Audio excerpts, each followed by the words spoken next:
ভয়ানক এক সিরিয়াল কিলারকে খুঁজছে আইনশৃঙ্খলা বাহিনী, যে কিনা ভাড়াটিয়া সেজে খুন করছে বাড়িওয়ালাদের। একের পর এক 4 জন নারী খুন, খুনের সাথে লুট, দামি স্বর্ণালঙ্কার। রাতের গভীর অন্ধকারে নয়, প্রকাশ্য দিবালোকে ঘটছে এই হত্যাকাণ্ডগুলো। খুন করেই যেন বাতাসে মিলিয়ে যাচ্ছে ভয়ানক এক খুনি, যাকে ধরতে হিমশিম খাচ্ছে পুলিশ, র্যাব, এমনকি গোয়েন্দারা। কোনো ক্লু নেই কোনো সিসিটিভি ফুটেজ, নেই খুনি সম্পর্কে কোনো তথ্য। কিন্তু এখানেই আছে সবচাইতে অদ্ভুত রহস্য। খুন হওয়া প্রতিটি নারীর বাড়ির গেটে একটি মিল, বাসা ভাড়া হবে লেখা একটি বিজ্ঞপ্তি ঝুলছে। হ্যাঁ, কেবলমাত্র সেই সব বাড়িগুলোতেই হামলা করে এই খুনি যেসব বাড়ির গেটে টুলেট বিজ্ঞাপন ঝুলে।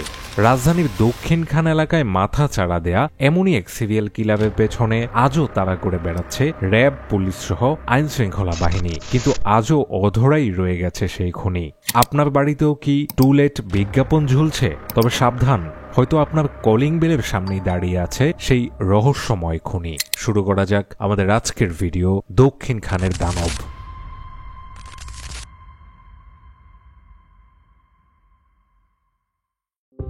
24শে জুলাই 2016 রাজধানীর উত্তরের দক্ষিণখানের গাওয়াইর এলাকা।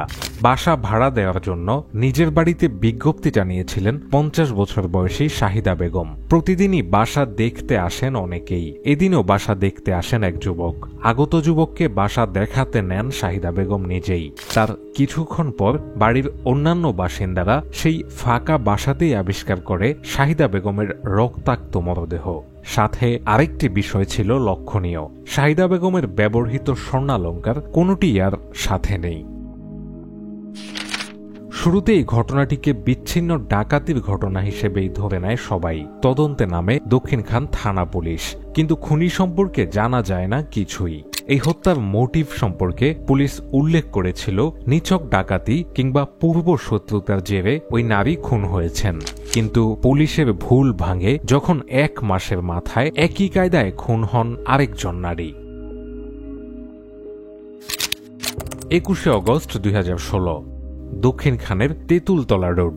ভাড়ার উদ্দেশ্যে ঝোলানো বিজ্ঞপ্তির সেই ফাঁকা রুমেই পাওয়া যায় 52 বছর বয়সী গৃহকর্ত্রী সুমাইয়া বেগমের লাশ। খুনের কায়দাও ছিল একই, চাপাতির উপর্যুপরি আঘাতে খুন করা হয় এই গৃহিণীকেও। দুটি খুনের ঘটনার পর কিছু মানুষ সাবধান হয় বাসা ভাড়ার ক্ষেত্রে, অনেকেই আবার এটিকে পারিবারিক কিংবা ব্যক্তিগত কারণে খুন বলেই ধরে নেয়।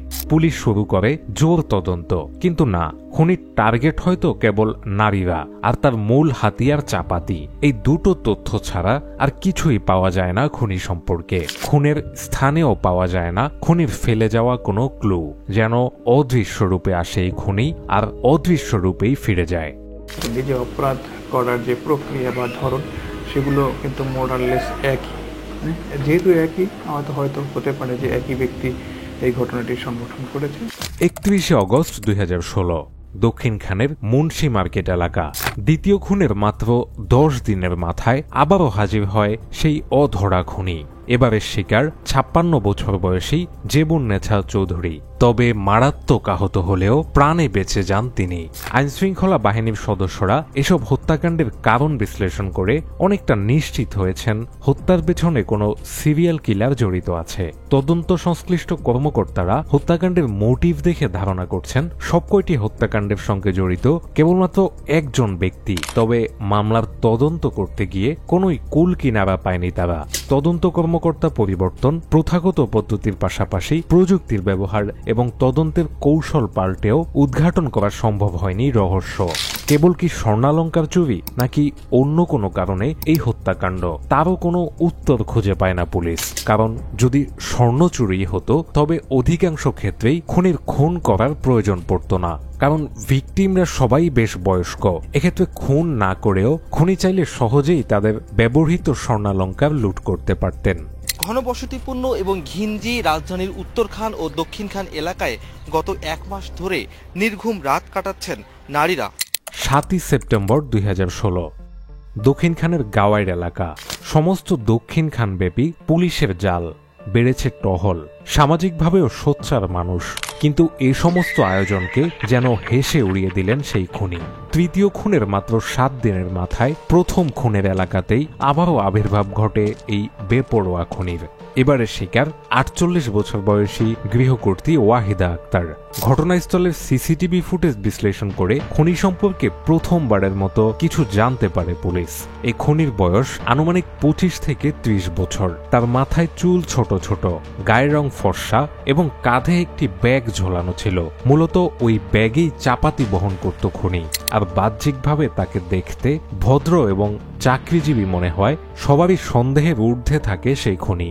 সিসিটিভি ফুটেজে মধ্যবয়সী এক যুবক। ধারণা করা হচ্ছে এই ব্যক্তিই হচ্ছে সিরিয়াল কিলার। হত্যা রহস্য উদ্ঘাটনের জন্য ব্যাপক প্রচারণা চালায় পুলিশ। মাঠে নামে অন্যান্য বাহিনী। সিসি ক্যামেরার অস্পষ্ট ছবি ও প্রত্যক্ষদর্শীদের বর্ণনার ভিত্তিতে এই ভয়ঙ্কর খুনির সম্ভাব্য ছবি আঁকা হয়, কিন্তু কোনোভাবেই পৌঁছানো সম্ভব হয় না আসামি পর্যন্ত। একটি বিষয় এখানে লক্ষণীয়, প্রতিটি হত্যাকাণ্ডের ঘটনাই ঘটেছে সপ্তাহের কর্মদিবসগুলোতে এবং সেই সময়টিতে যে সময়ে সাধারণত গৃহকর্ত্রীরা বাড়িতে একাই থাকেন। তখন আমরা প্রায় 2টার দিকে অফিসে ছিলাম, তখন আইসা দেখি এই ঘটনা পুলিশ অনেক হস্তক্ষেপ করেছে। ধারণা করা হচ্ছে কোনো কারণে বাড়ির মালিক নারীদের প্রতি ক্ষোভ রয়েছে ওই খুনির। তার মানসিক সুস্থতা নিয়েও সন্দেহ তোলে পুলিশ। তবে এই একটানা 4টি খুনের পর যেন হাওয়ায় মিলিয়ে যায় সেই খুনি। পুলিশের ধারণা এই 4টি খুনের পর এলাকা পরিবর্তন করে খুনি। তার অবস্থান সম্পর্কে কোনো তথ্যই পায় না পুলিশ। এদিকে হত্যাকাণ্ডের শিকার নারীদের স্বজনেরাও ছেড়ে দিয়েছেন বিচার পাবার আশা। নিয়মিত থানা এবং আদালতের হাজিরার ঝামেলায় কেউ কেউ তুলে নিয়েছেন মামলাও। সবাই ধরেই নেয় এই খুনি যেই হোক, তার অধ্যায় হয়তো এখানেই শেষ।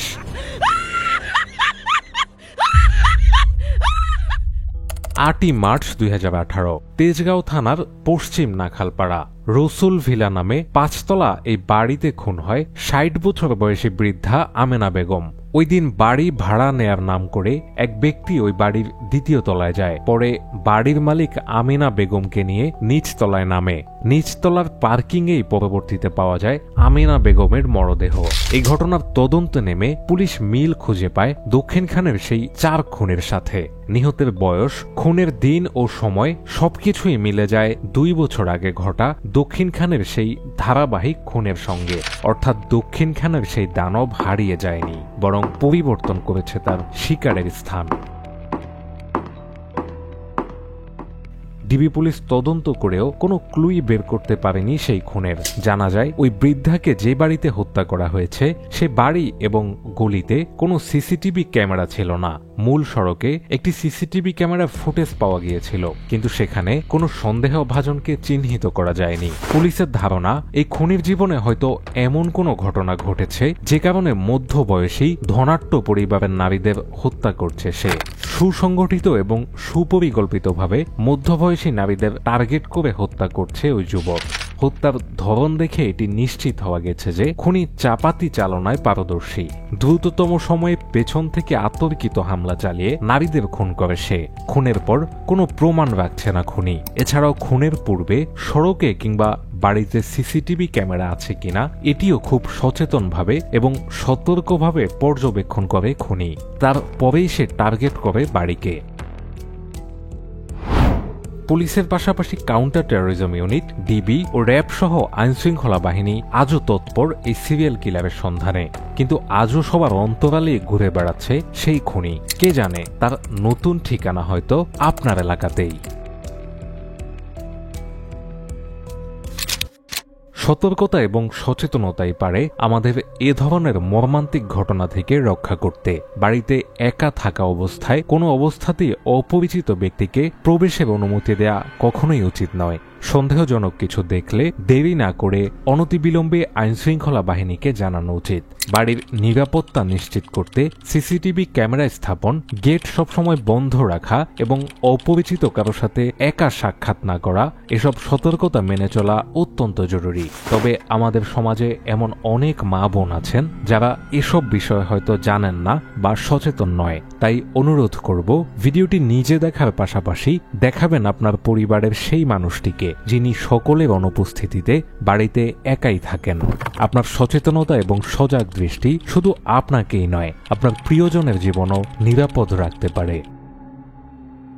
এই ঘটনা সম্পর্কে আপনার যে কোনো মতামত জানাতে পারেন কমেন্টস বক্সে। ভিডিওটি ভালো লাগলে ভিডিওতে একটি লাইক দিয়ে জানাবেন আপনার ভালো লাগা। আর এই ধরনের ভিডিও নিয়মিত পেতে সাবস্ক্রাইব করুন আননোন ফ্যাক্ট বিডি। ফলো করতে পারেন আমাদের ফেসবুক পেজ।